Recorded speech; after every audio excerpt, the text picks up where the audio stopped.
Brought to you by Agilus Diagnostics.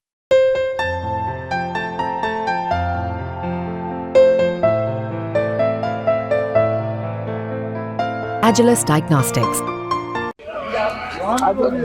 Please conclude. अरे नहीं Address will chat. एक वक्त ऐसा था जब डीएमके के दिग्गज नेता ए राजा घोटाले के केस और उसमें फेस बन गए थे।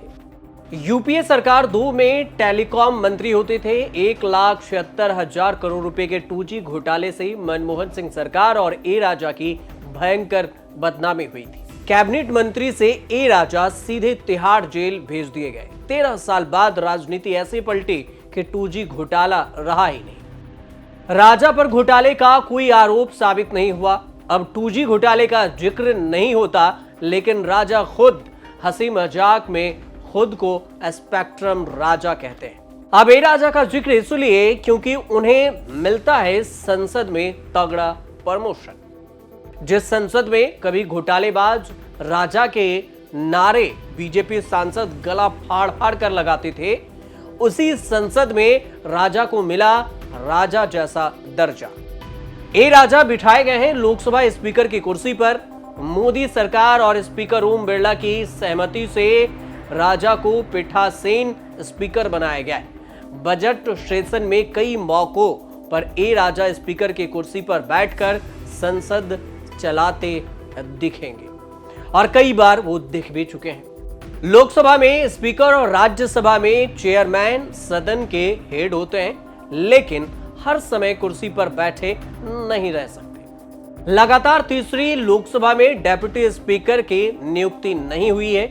स्पीकर की गैर मौजूदगी में सदन चलाने के लिए नियुक्त होते हैं पीठासीन अधिकारी। स्पीकर की कुर्सी पर बैठने पर स्पीकर जितना सम्मान अधिकारी को मिलता है, पीठासीन अधिकारी को भी उतना ही मिलता है। मौजूदा लोकसभा चलाने के लिए पीठासीन अधिकारियों का जो पैनल बना है, उसमें शामिल किए गए हैं ए राजा। अंदी मुथु राजा यानी कि ए राजा डीएमके के टॉप 5 नेताओं में हैं। पार्टी के डेप्यूटी सेक्रेटरी जनरल हैं। संसद के सीनियर सांसदों में गिनती होती है, इसलिए चुना गया एड हॉक स्पीकर और इसका रोल भी दिया गया। राजा 6ठी बार तमिलनाडु से लोकसभा चुनाव जीतकर संसद पहुंचे। 3 बार पेरम्बलूर और नीलगिरी सीट से चुनाव जीते। लॉ एजुकेशन करते हुए एक बार डीएमके की राजनीति पकड़ी, तो आज तक राजा और डीएमके एक दूसरे का साथ निभा रहे हैं।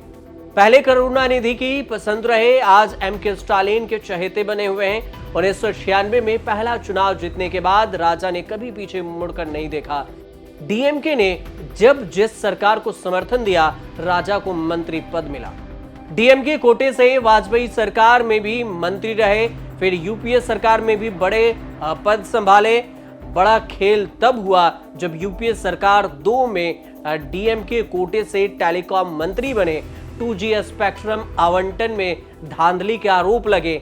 सीएजी के अनुमान में यह लगाया गया कि 1,76,000 करोड़ का घोटाला हो गया है। सारा इल्जाम राजा के माथे पर लगा। तब यूपीए सरकार इतनी भोली थी कि आरोप लगने पर राजा से इस्तीफा ले लिया और जांच सीबीआई ईडी को सौंप दी। रेड मारकर गिरफ्तारी करके सीबीआई ने राजा और करुणानिधि की बेटी कनिमोझी को पकड़कर जेल में डाल दिया। 15 महीने ए राजा ने दिल्ली के तिहाड़ जेल में काटे। सुप्रीम कोर्ट ने जमानत देते हुए तड़ीपार वाली शर्त लगा दी कि रिहा होकर न टेलीकॉम मंत्रालय जाएंगे न तमिलनाडु में रहेंगे। 2014 के चुनाव तक कांग्रेस और यूपीए सरकार घोटाले के आरोपों से बदनाम और बर्बाद हो चुकी थी। कांग्रेस का सफाया हो गया।